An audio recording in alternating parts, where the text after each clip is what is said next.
नमस्कार दोस्तों, welcome to सब इंश्योर। मैं हूं प्रदीप मिश्रा। दोस्तों, आज की जो परिस्थिति चल रही है, जो आप देख रहे हैं, पैंडेमिक, हर जगह हर तरफ अफरा तफरी सा माहौल है। ऑलमोस्ट आप देखेंगे तो लोगों की जिंदगियां बहुत ही विपरीत तरीके से गुजर रही हैं। और ऐसी परिस्थितियों में जो पैंडेमिक का कंडीशन है, ऐसी परिस्थितियों में जो सबसे ज्यादा सबसे अहम चीज निकल कर सामने आई है, जो हमारे पास होना ही चाहिए।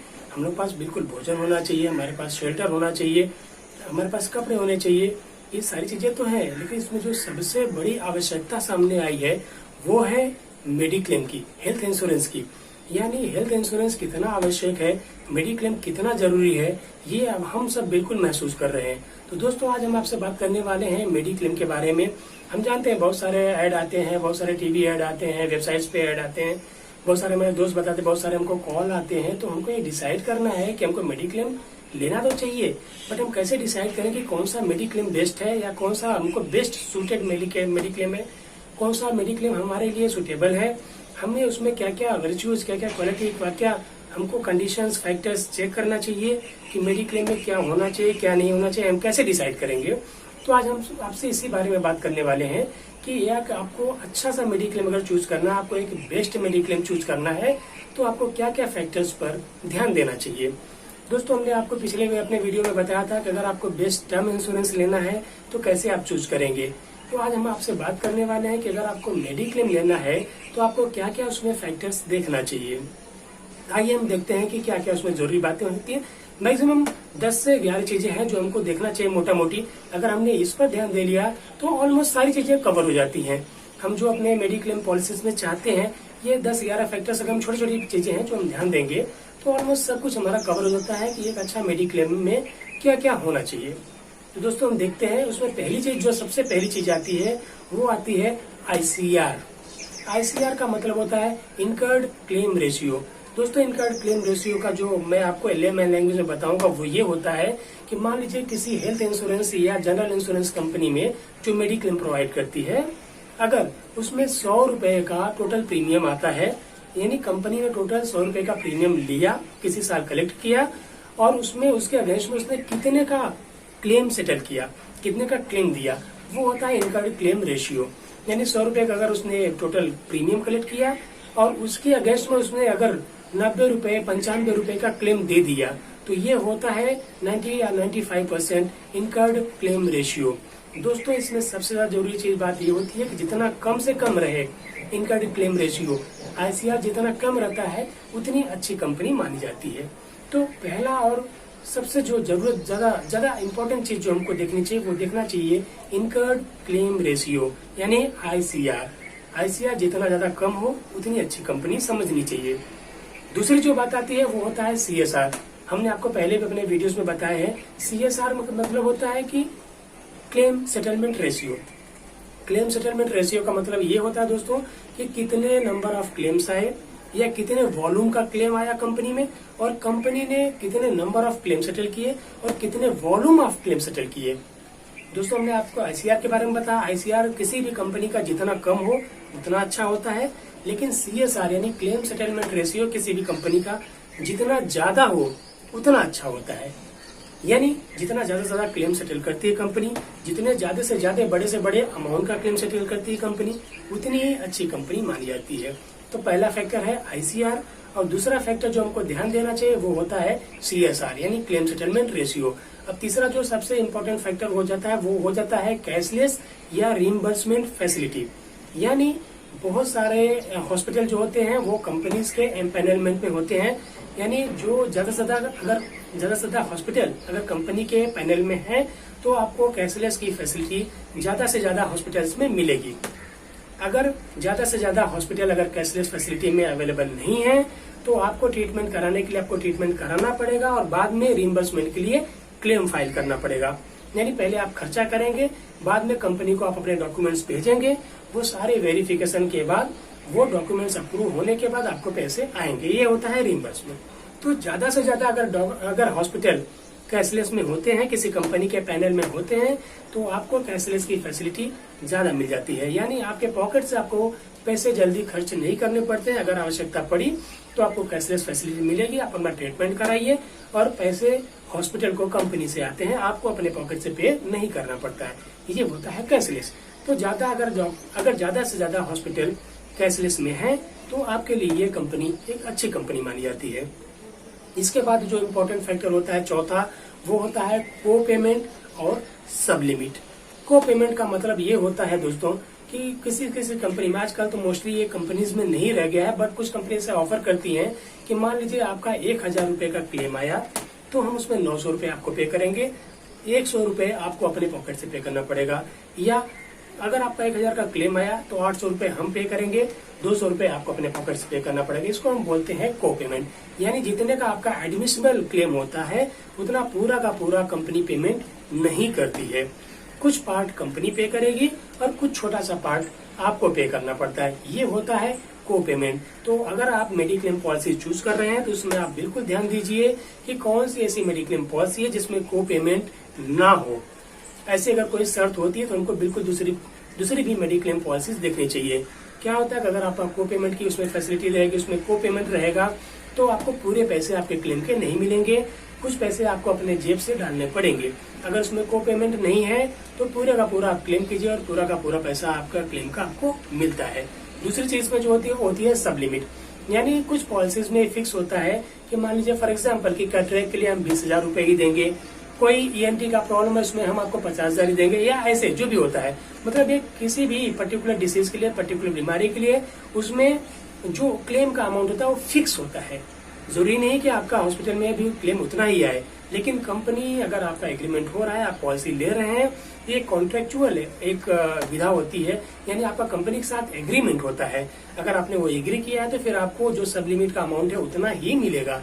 इसलिए पॉलिसी लेने के पहले बिल्कुल चेक करें कि कहीं उस पर्टिकुलर पॉलिसी में, मेडिक्लेम पॉलिसी में को पेमेंट और सब लिमिट तो नहीं है। आप कोशिश करें वो मेडिक्लेम पॉलिसी लेने के लिए जिसमें सब लिमिट या को पेमेंट ना हो। दोस्तों अब पांचवी बात जो आती है, पांचवा फैक्टर जो हमको देखना चाहिए वो होता है NCB यानी नो क्लेम बोनस। दोस्तों हमारे बहुत सारे दोस्त लोग ऐसा बोलते हैं, बहुत सारे हमारे क्लाइंट, हम लोग ऐसे सुने हैं नॉर्मली कि यार ये तो मेडिक्लेम में अगर हमारा कोई क्लेम नहीं आता तो हमारा पैसा डूब जाता है, हमको कुछ मिलता ही नहीं है, फायदा क्या होता है मेडिक्लेम लेने का। दोस्तों भगवान करे कि मेडिक्लेम लेने के बाद आपको क्लेम करने की आवश्यकता कभी ना पड़े, कभी कोई क्लेम ना आए। लेकिन अगर आपका क्लेम नहीं आता तो क्या आपका पैसा सचमुच डूब जाता है? दोस्तों ऐसा नहीं होता है।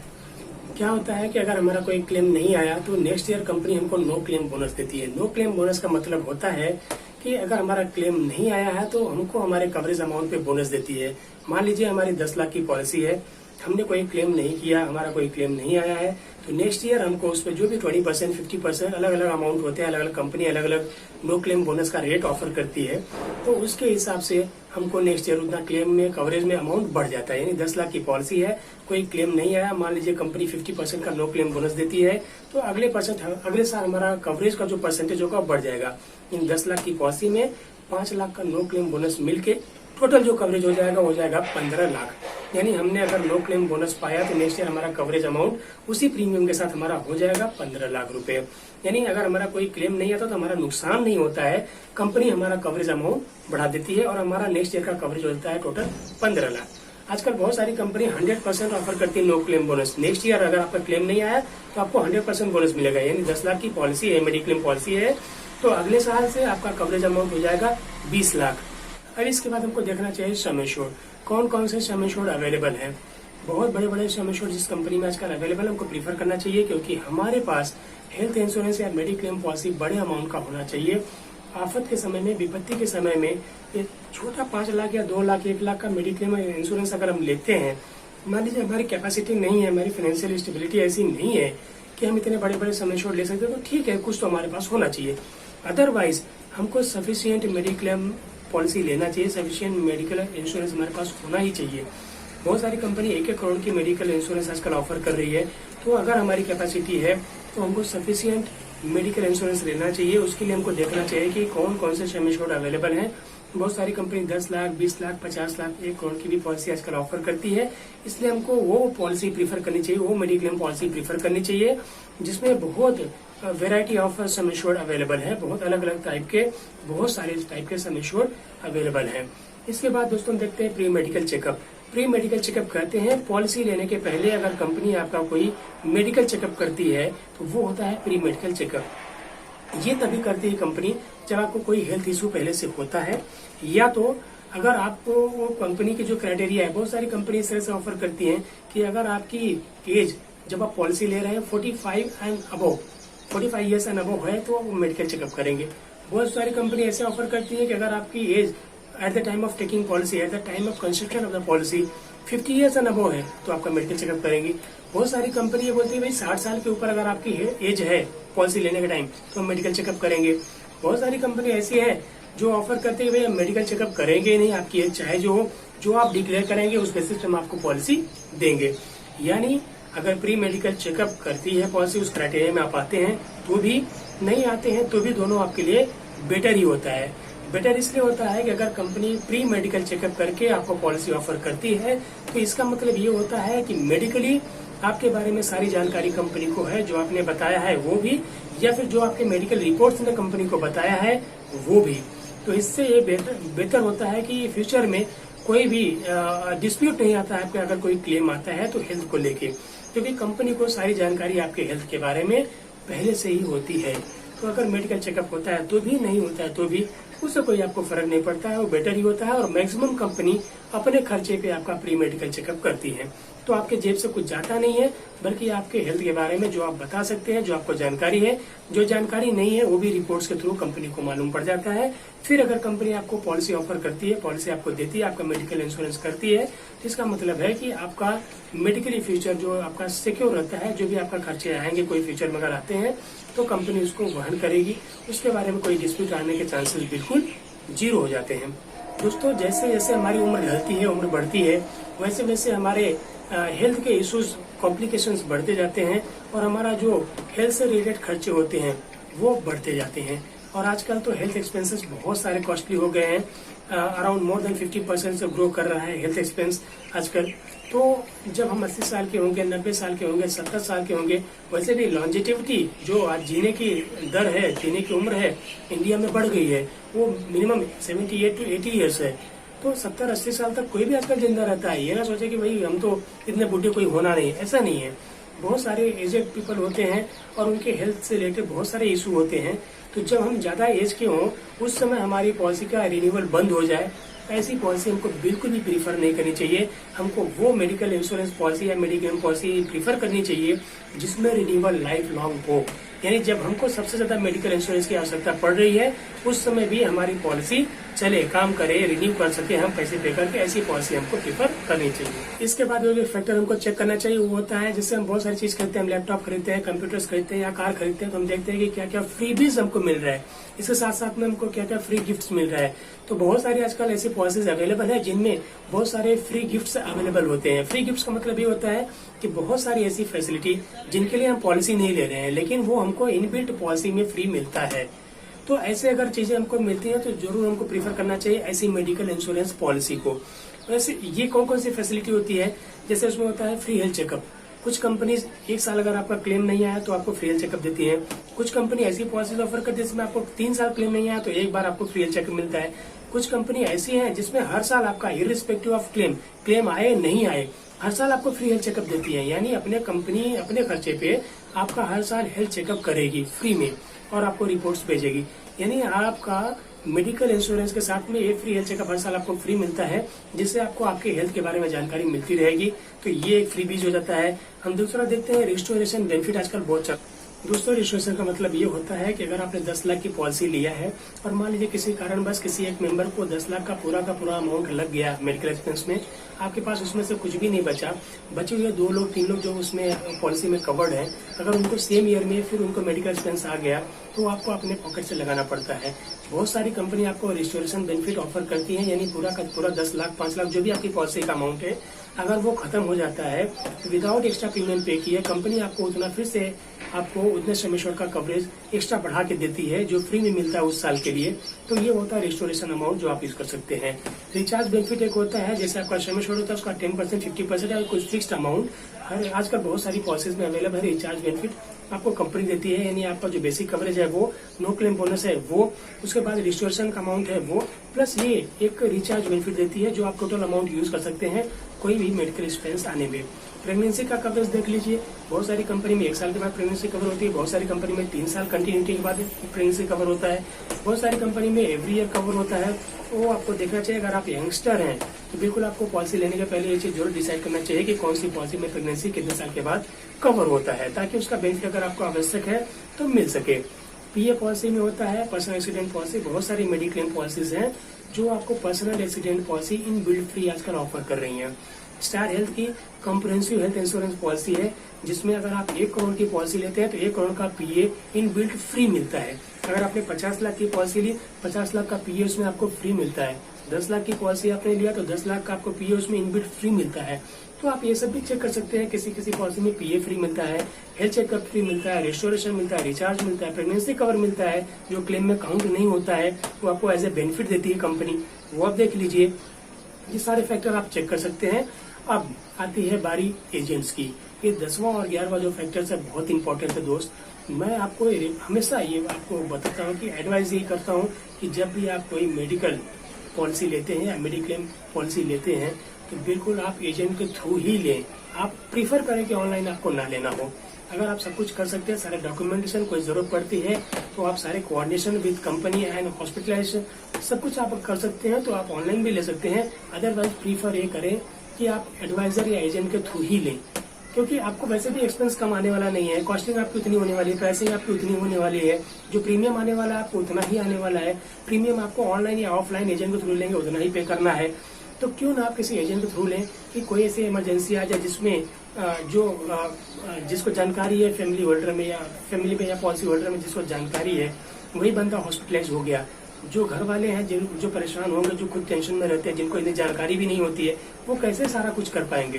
अगर एडवाइजर आपके साथ होगा, एजेंट आपके साथ होगा, तो वो आपको ये सारा कुछ करने में, सारे कोऑर्डिनेशन में आपको हेल्प करेगा। तो जब भी हो सके, मेरा तो यही एडवाइजेबल होता है कि आप एजेंट के थ्रू ही मेडिक्लेम पॉलिसी लें। ये इंपॉर्टेंट बात हो गई। अब होती है बात प्राइसिंग की। मैं हमेशा आपको ये एडवाइस करूंगा कि आपकी जो कैपेसिटी है, फाइनेंशियल कैपेसिटी है, जो आपकी स्टेबिलिटी है फाइनेंशियल, उससे ऊपर के प्रीमियम जो आप बेयर नहीं कर सकते जबरदस्ती करके आप पॉलिसी ना लें। अगर आप 10 लाख की पॉलिसी ले सकते हैं, उतना ही प्रीमियम पे कर पाएंगे, आपकी कैपेसिटी इतनी ही है, तो आप वही पॉलिसी लें। क्योंकि क्या होगा अगर फ्यूचर में आप प्रीमियम नहीं पे कर पाते हैं, आपकी फाइनेंशियल स्टेबिलिटी के ऊपर जाता है प्रीमियम और आप पे नहीं कर पाएंगे, तो आपकी पॉलिसी लैप्स हो जाएगी। और वैसे कंडीशन में अगर कोई फाइनेंशियल रिक्वायरमेंट हो गई आपके कोई मेडिकल एक्सपेंसेस की, तो वहाँ पे आपको कुछ फायदा नहीं मिलेगा। आपका पैसा भी गया, आपकी पॉलिसी भी गई। तो ऐसी पॉलिसी आप प्रीफर कीजिए जिसमें आपके प्रीमियम जो हो आपकी कैपेसिटी के अंदर हो, जो आप पे कर पाए इजीली, ताकि कोई जरूरत पड़े फ्यूचर में अगर आप पैसे नहीं पे कर पा रहे हैं, कहीं से आप थोड़े मोड़े एडजस्ट करके भी पैसे पे कर सकते हैं। लेकिन अगर बहुत ज्यादा अमाउंट होगा जो आपकी कैपेसिटी के बाहर होगा, तो आप पे नहीं कर पाएंगे, कहीं से एडजस्ट नहीं कर पाएंगे और आपकी पॉलिसी लैप्स हो जाएगी। और वैसे कंडीशन में अगर आपको जरूरत पड़ गई, कोई मेडिकल खर्चा आपका आ गया, तो आपके लिए मुश्किलात हो जाएगी। तो आप अवॉइड करें कि जो आपकी फाइनेंशियल कैपेसिटी में आता है। और ये सारे फैक्टर्स अगर आप प्रीफर करते हैं, मेंटेन कर पाते हैं, देख पाते हैं किसी पॉलिसी में, तो वो पॉलिसी आप प्रीफर करें। ये सब बातें हो गई दोस्त। ये 10-11 चीजें हैं जो मैं आपसे कहना चाहता था। 10-11 फैक्टर जो देख लेंगे, मोटा मोटी आपका मेडिक्लेम पॉलिसी में सब कुछ कवर हो जाता है। मेडिक्लेम पॉलिसी जो आपको होना चाहिए कि एक अच्छी मेडिक्लेम पॉलिसी में ये सारे फैक्टर्स अगर कवर होते हैं तो ऑलमोस्ट आपका सारा कुछ कवर हो जाता है। अब आपसे जो कहना है वो ये कि अगर आपने हमारे चैनल सब्सक्राइब नहीं किया है तो प्लीज हमारे चैनल को सब्सक्राइब कीजिए, बेल आइकन को दबाना ना भूलें, ताकि हमारे नोटिफिकेशंस आपको मिलते रहें। जो भी बेनिफिट छोटा मोटा मैं आपको दे पा रहा हूँ, अगर आप चाहते हैं कि आपके नियर एंड डियर को, आपके फ्रेंड्स को, आपके रिलेटिव्स को वो बेनिफिट मिलना चाहिए, तो आप हमारे वीडियोस को लाइक कीजिए, सब्सक्राइब कीजिए, ताकि ये बेनिफिट्स उन तक भी पहुंच सके। आज आपसे सिर्फ इतना ही बात करना था। मेडिक्लेम पॉलिसीज अगर हो सके आपने नहीं लिया तो जरूर लें, जल्द से जल्द लें।